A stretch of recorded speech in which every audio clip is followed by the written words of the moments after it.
ओम शांति। मातेश्वरी जगदम्बा सरस्वती इस बुक से हम सभी सुन रहे हैं। बैंगलोर से ब्रह्मा कुमारी दादी हृदय पुष्पा जी ने कहा है मम्मा के बारे में। मम्मा ने मुझ में अपनी सारी दिव्य शक्तियाँ भर दी। मम्मा के साथ का अपना अनुभव बताते हैं कि कराची में एक दिन मेरे पेट में बहुत दर्द शुरू हुआ। मुझे लगभग 30 बार बाथरूम जाना पड़ा।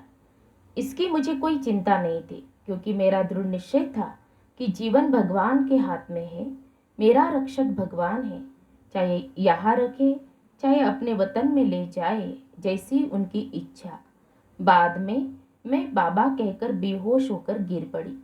यह समाचार बाबा के पास पहुंचा तो बाबा तुरंत आए और मुझे दृष्टि दी। थोड़े ही समय के बाद मैंने आंखें खोली और बाबा बाबा कहने लगी। बाबा ने तुरंत मम्मा को बुलाया और कहा कि इसकी संभाल आपको करनी है। मम्मा ने कहा जी बाबा। फिर बाबा ने 7 दिन का पूरा प्रोग्राम दिया कि बच्ची को क्या खिलाना पिलाना है। बाबा ने मम्मा को कहा कि 2 दिन बच्ची को हर घंटे 3-3 चम्मच केवल पानी देना है। उसके बाद 2 दिन हर घंटे में 3 चम्मच पानी और 3 चम्मच दूध देना। 5वें दिन 2-2 चम्मच खिचड़ी देना। मम्मा ने उसी प्रकार किया। मैं 1 हफ्ते में ठीक हो गई। माना दवा और दुआ ने ही मुझे ठीक कर दिया। परंतु बाद में भी मम्मा मुझे अपने ही हस्तों से खिलाती रही। तो मैंने कहा मम्मा अब मैं ठीक हूँ, मैं अपने ही हाथ से खाऊंगी। मम्मा ने कहा यह बाबा का डायरेक्शन है।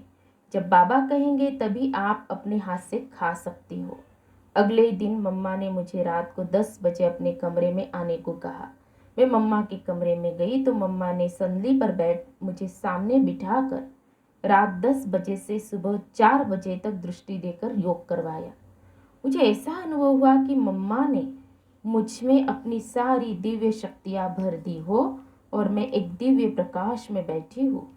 सुबह मम्मा ने कहा अब अपने कमरे में जाकर सो जाओ। सुबह कई बहनें मम्मा के पास गई और मम्मा से पूछा कि हृदय पुष्पा बहन ने ऐसी क्या तपस्या की है जो आप उसके ऊपर इतना ध्यान देकर उनकी सेवा कर रही है। मम्मा ने कहा आप सब उससे ही पूछो कि आपने ऐसा क्या किया है। सभी बहनें मेरे पास आकर पूछने लगी कि आपने कौन सी तपस्या की है जो मम्मा ने स्वयं आपकी विशेष सेवा की। तो मैंने बताया कि मेरा तो एक शिव बाबा दूसरा न कोई, जीवन उसी को अर्पण किया है। जब से बाबा को जीवन दिया है तब से एक शिव बाबा के बिना और कोई भी दिखाई नहीं पड़ता। यही मेरी तपस्या है। जब मधुबन से सेवा अर्थ सभी बहनों को भेजा गया तो मुझे भी बैंगलोर भेजा गया। बैंगलोर में कई साल तक सेवा की वृद्धि नहीं हुई और वहाँ दिन भी मुश्किल गुजरने लगे। बहुत सहन करना पड़ा, क्योंकि ईश्वरीय ज्ञान नया होने के कारण कोई भी सुनने को तैयार नहीं था। ये समाचार बाबा को मालूम पड़ा तो बाबा ने मम्मा को कहा कि मेरी बच्ची बहुत तकलीफ में है, आप बैंगलोर जाओ और साथ में लेकर आओ। यह समाचार मुझे भी मिला कि मम्मा पहली बार बैंगलोर आ रही है। मैं योग में बैठ गई। मुझे ऐसा अनुभव होने लगा कि मातेश्वरी जगदम्बा यहाँ आ रही है तो जरूर प्रकृति दासी बनेगी। और ऐसा हुआ कि जैसे कोई कह रहा है कि आप कमर्शियल स्ट्रीट में जाओ। मैं योग से उठकर सोचने लगी कि कमर्शियल स्ट्रीट कहाँ है। मैं सेंटर से निकल कर चलने लगी। पूछते पूछते आखिर कमर्शियल स्ट्रीट में पहुंच गई।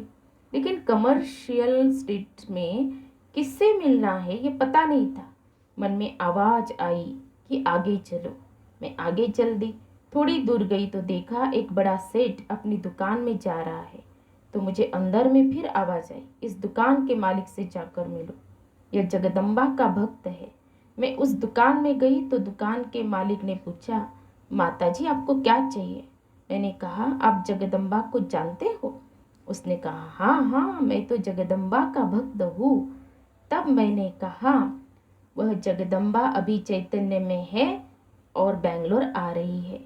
यह बात सुनकर सेठ को बड़ा आश्चर्य होने लगा और कहा अच्छा, यह मेरा सौभाग्य है कि मैं चैतन्य में अपनी इष्ट देवी से मिलूंगा और वरदान लूंगा, आशीर्वाद पाऊंगा, मेरी जन्म जन्मांतर की इच्छा पूर्ण होगी। फिर सेठ ने कहा कि आपकी बात सुनकर मेरे सामने वह दृश्य आ रहा है कि मैं जगदम्बा से मिल रहा हूँ। मैंने कहा, जगदम्बा से मिलने के लिए कई लोग उत्कंठित हैं। फिर सेठ ने मुझसे पूछा, इसके लिए मुझे क्या करना है बताइए। मैंने कहा, बहुत लोग उनसे मिलने आएंगे, इसलिए एक बड़ा हॉल चाहिए, उनके रहने के लिए एक बड़ा बंगला चाहिए। सेठ कहने लगा, माता जी, अभी अभी हमारी एक नई धर्मशाला बनी है, उसका उद्घाटन थोड़े दिन पहले ही हुआ है, उसमें रहने का प्रबंध भी है, आप एक बार देख लीजिए। तुरंत सेठ जी ने अपनी कार में मुझे बिठाया और धर्मशाला दिखाने ले गया। मैंने धर्मशाला देखी तो पसंद आई। धर्मशाला नई थी और रहने का प्रबंध भी अच्छा था। फिर उसने गेहूं, चावल, घी आदि राशन भेज दिया। प्रत्येक कमरे में चारपाई, बिस्तर आदि लगा था। मातेश्वरी जी के कमरे में चारपाई, बेडशीट, संदली आदि सभी तैयार कर दिया। अब मम्मा के आने की तैयारी में निमंत्रण पत्र छपवाना था। विचार चला कि क्या करें। फिर अंदर में आवाज आई कि आगे जाओ। मैं आगे बढ़ी तो देखा एक प्रिंटिंग प्रेस है। मैं उसके अंदर गई तो प्रेस का मालिक पूछने लगा, माता जी क्या चाहिए। मैंने कहा, जगदम्बा सरस्वती बैंगलोर आ रही है तो हमें निमंत्रण पत्र छपवाना है। प्रेस के मालिक ने कहा, आप बताइए, हम छाप देंगे। मेरे मुंह से अंग्रेजी के ऐसे शब्द निकले जो पढ़ा लिखा आदमी भी नहीं बोल सकता। वे शब्द थे, Mateshwari Jagadamba is arriving Bangalore, please please have the blessings of complete purity, peace and prosperity for many birth, all are invited. Press के मालिक ने पैसा मांगा, लेकिन मेरे पास तो कुछ नहीं था। मैंने कहा, मैं जाकर एक माता को पैसे देकर भेजूंगी, उनके हाथ में आप कार्ड दे देना। अब मातेश्वरी जगदम्बा का स्वागत कैसे करें? उसके लिए हार फूल चाहिए। थोड़े दिन पहले ही एक माली भाई ने कोर्स किया था। उसने कहा, जगदम्बा माँ के लिए जितने हार फूल चाहिए उतने मैं लाऊंगा। अब तो मातेश्वरी जी के आगमन का ही इंतजार था। वह दिन भी आ गया और मातेश्वरी जी बैंगलोर पहुंच गई। हमने भव्य स्वागत किया। सेठ ने मम्मा को देखा तो उसे तो जैसे कि मन वांछित फल मिल गया हो, वो तृप्त हो गया।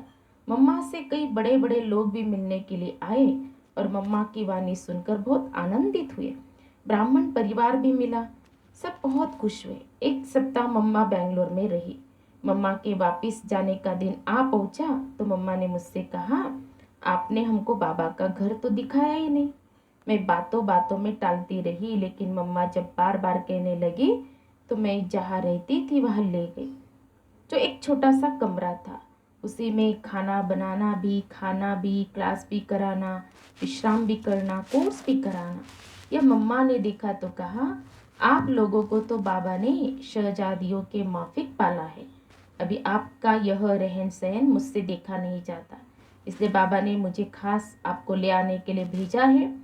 तब मैंने कहा, मम्मा, मैं कायर सिपाही नहीं हूँ, युद्ध स्थल से वापस नहीं लौटूंगी।